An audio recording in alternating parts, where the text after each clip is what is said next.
August 27, ladies and gentlemen, it's 6:30 p.m.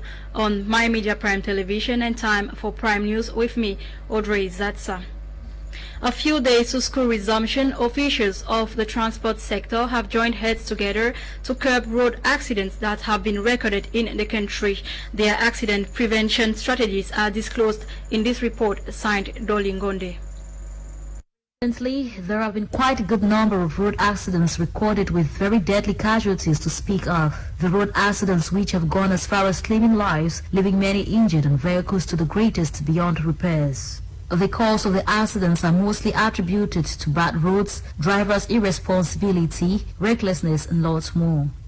It is within this week that the National Coordinator for the Cameroon's Land Freight Transporters Union, Alhaji Umaru, has organized this press conference to enlighten the public of their move together with the government to curb road accidents in the country. Despite the obtention of the driving license, we will well organize the professional training for drivers concerning the heavy-duty trucks. We will be extended to Chadian and Central African Republic drivers.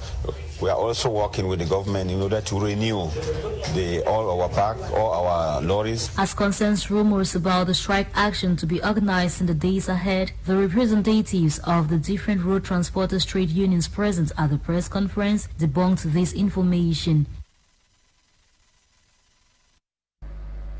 Nigerian police officers have arrested or apprehended a man named Ntui Lambert, suspected of being the main supplier of arms and explosives to Anglophone separatists in Cameroon. The 36-year-old man of a Nigerian mother and of a Nigerian father and a Cameroonian mother is currently under police custody in Abuja. Joy Ngong completes the story. Lambert Ntui was arrested by Nigerian police in Cross River State along with 3 other suspects. Nigerian police officers revealed that they were in possession of weapons, ammunition and 58 dynamite intended for the manufacture of improvised explosive devices.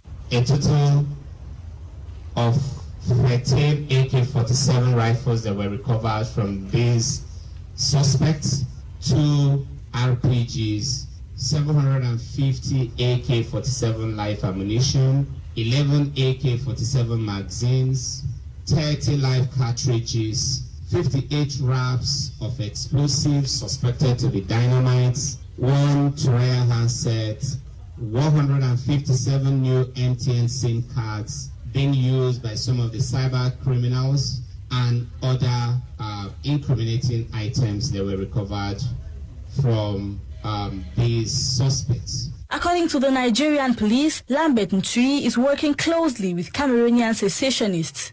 Was arrested by police operatives from this unit somewhere in Ikom in Cross River State while trying to smuggle or traffic these explosives to Cameroon. He's believed to be working with some secessionist group in Cameroon. This is not his first time of supplying them with dynamites and other arms-related items. Admitting to the accusations, Lambert added that this is not his first time to provide war material to these armed groups. My name is Lambert Hassan. I'm from Cross River State in the Tony local government. I was arrested in possession of dynamic explosive and live ammunition of AK-47 with a rifle. I was arrested in my house in Mikwa by the IGP police officers.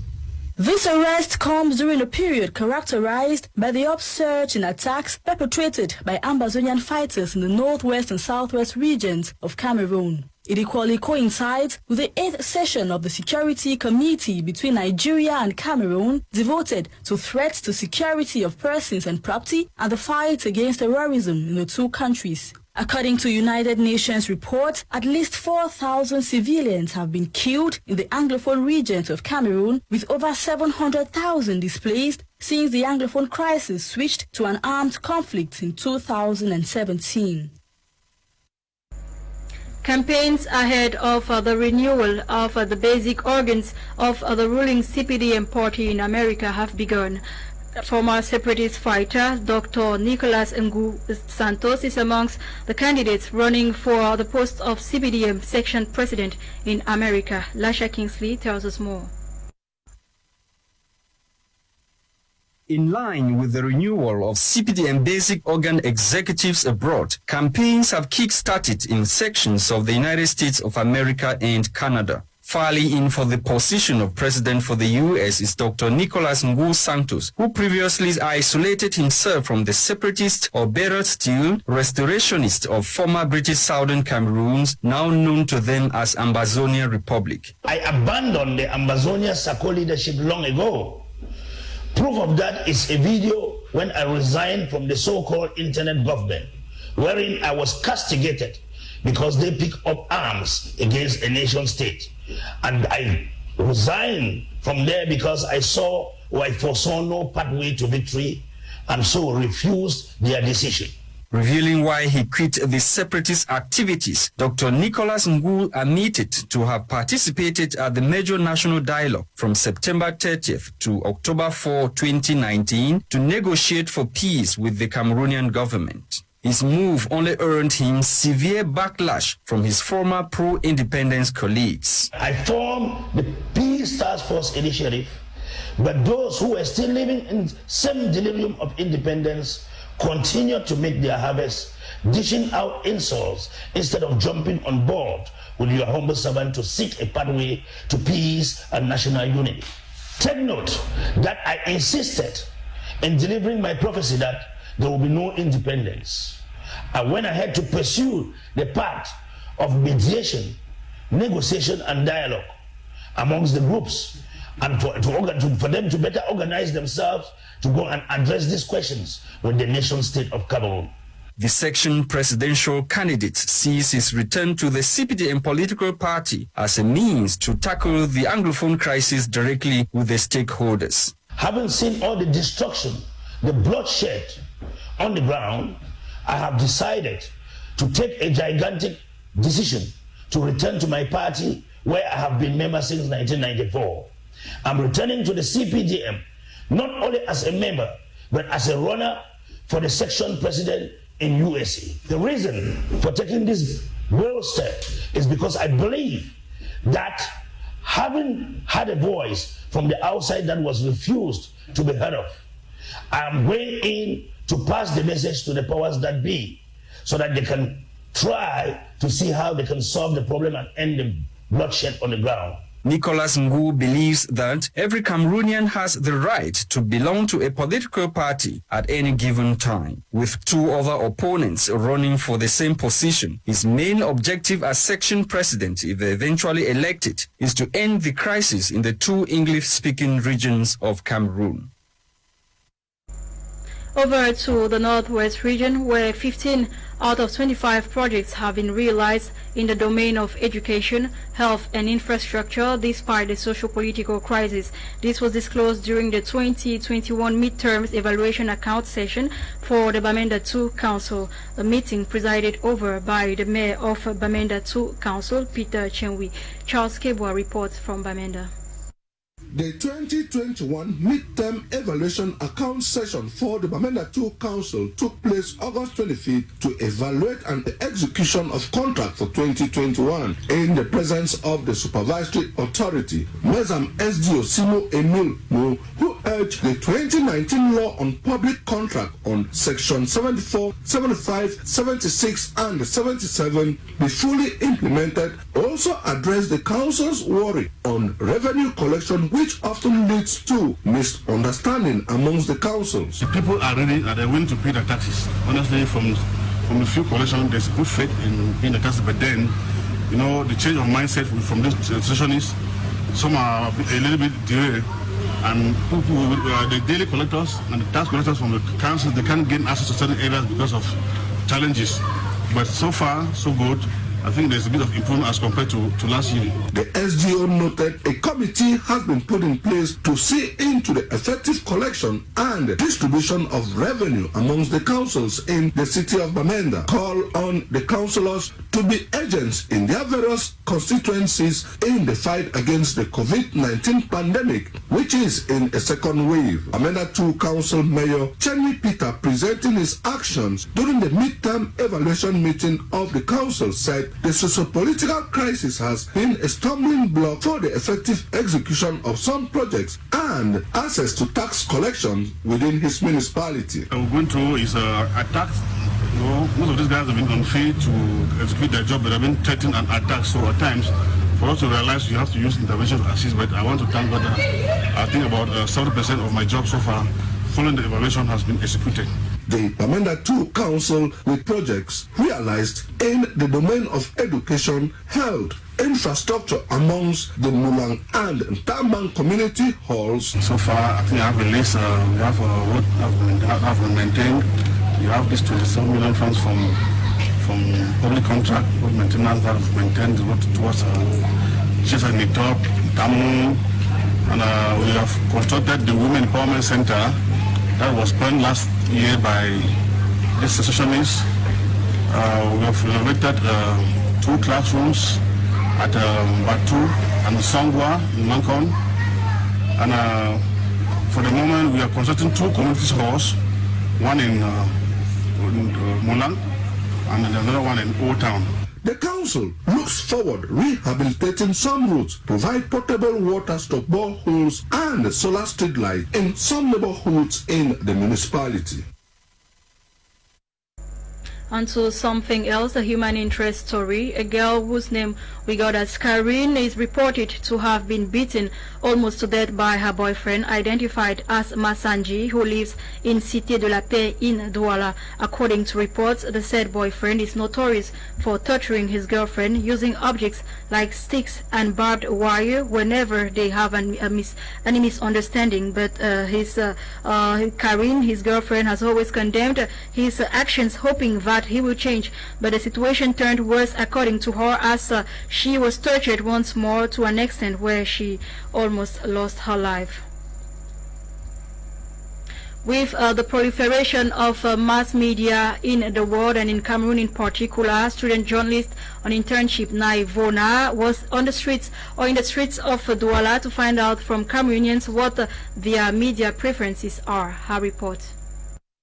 With the evolution of technology, coupled with the outburst of social media networks, the population has been left with difficult choices to make when it comes to getting credible information. Questions of whether people uphold the traditional media or the social media as an authentic source of information has left many debating, given the role both play in the dissemination of information. According to some city dwellers in Cameroon's economic capital Douala, information gotten from the traditional media is professional, factual and authentic.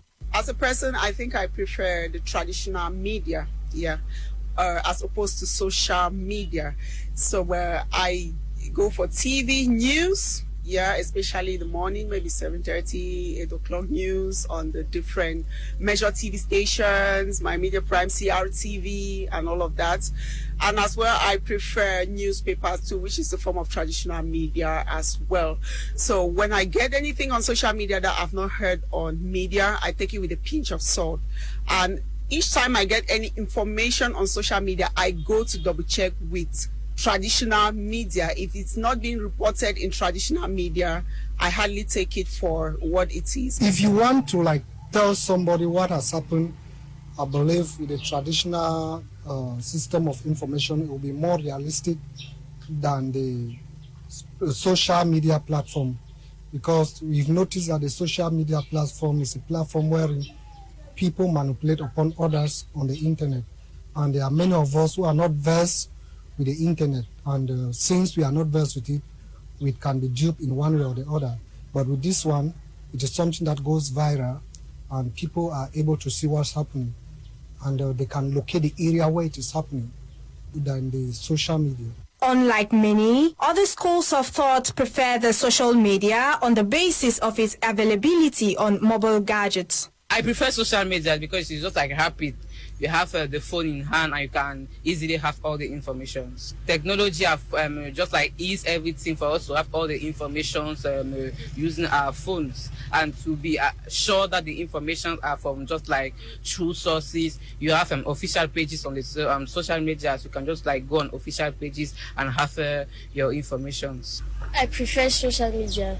I like it. I'm not sure of all the information that I receive from the social media, but when I'll receive some information, I'll go and ask another person. With the growing culture of images, videos, and information sharing on the traditional and social media, many are of the opinion that there is need for synergy between social networks and the traditional media to create a cohesive platform to better the experience of information sharing. On towards making news in Africa, Noraka KB reports, beginning with neighboring country, Nigeria. In Nigeria, some students who were seized in a school in Segina, Niger State by heavily armed gunmen have been freed. According to the head teacher of the school, he is not sure of the exact number of students freed, but he is certain that none is still under captivity. He said the freed students looked unhealthy, frail and exhausted, but are receiving medical care. It should be noted that last month, both the school and parents raised funds to free the pupils, but the kidnappers told them it was not enough. According to the head teacher, the money was added and motorcycles were equally bought for them to convince them to release the children. More than 1,000 students have been abducted from schools across northern Nigeria since December 2020, although most have since been freed. Meanwhile, in Mali, 79-year-old ex-Prime Minister Soumeilou Maïga has been placed under arrest by Mali Supreme Court. He is suspected of fraud, forgery, and use of favoritism. The former head of government arrived in the Bamako prison yesterday afternoon. The ex-Prime Minister is reputed to have an important network in Malian and regional security circles. And in South Africa, former President Jacob Zuma's foundation appealed for public donations to assist him cover his legal costs. Zuma, who is currently facing a number of legal challenges, was dealt a heavy blow when the Supreme Court of Appeal ruled that he should pay the legal fees for his arms deal corruption trial from his pocket instead of the government footing the legal bill. The foundation requested those willing to make donations to make deposits into a Capitec bank account. And worldwide, the United Nations Secretary General Antonio Guterres has condemned the terrorist attack at the Kabul airport, which killed and injured a number of civilians. Speaking yesterday, he emphasized on the UN's availability to deliver urgent assistance to the Afghan people. This and other news stories or other world stories are compiled in this report, signed Bokengo Wadi. The recent Taliban takeover of the Afghanistan presidency after the U.S. troops were withdrawn from the country has left many questioning if these troops should have stayed a little bit longer. With an estimated 13 U.S. military personnel killed in recent blast attack at the Kabul airport and taking the life of at least 95 Afghans, leaving 65 children injured as a result of the bombing, the United Nations Secretary General Antonio Guterres has condemned this act. First of all, I'd like to express in the strongest possible way my total condemnation about the horrific terrorist attack in Kabul. To send my condolences to the families of all those that perished, Afghans, and those that were helping there, the Afghans, and died serving the lives of others. Meanwhile, in Haiti, data from World Food Program shows 4.4 million Haitians are in immediate need of food assistance, with an estimated 1.5 people classified as emergency situations. It should be recalled that in recent time, the country has experienced periods of violent demonstration, roadblocks, fuel shortage, droughts, economic paralysis, high inflation rates, earthquakes, among others. While this was before the pandemic, the impact of global economic slowdown, interruption in trade, closing of borders have been devastating for an island country that depends heavily on imports with the outbreak of the pandemic. In line with COVID-19 pandemic, researchers examined data on 29 million individuals in the United Kingdom following fears over rare cases of blood clot conditions and stroke after receiving first doses of AstraZeneca or Pfizer. This is said to lead to hospitalization or death shortly after first doses. It is estimated that these doses could lead to hospitalization or death shortly after first shots. The study estimates 143 excess cases of stroke per 10 million born from Pfizer vaccine and 107 blood clotting platelets per 10 million born from AstraZeneca. It should be borne in mind that the country has recorded 6.6 million confirmed cases and 132,000 deaths. Worthy of note is the fact that 215 million cases and 4.4 million deaths are world statistics for COVID-19. To the end of today's edition and the last for the week. Ladies and gentlemen, thanks for your keen attention. The news was produced by EWANE NOLINGA, coordinated by Tata. Kumyonad and his panelists will be yours shortly for Prime Hour. Meanwhile, stay blessed and have a wonderful weekend. Bye.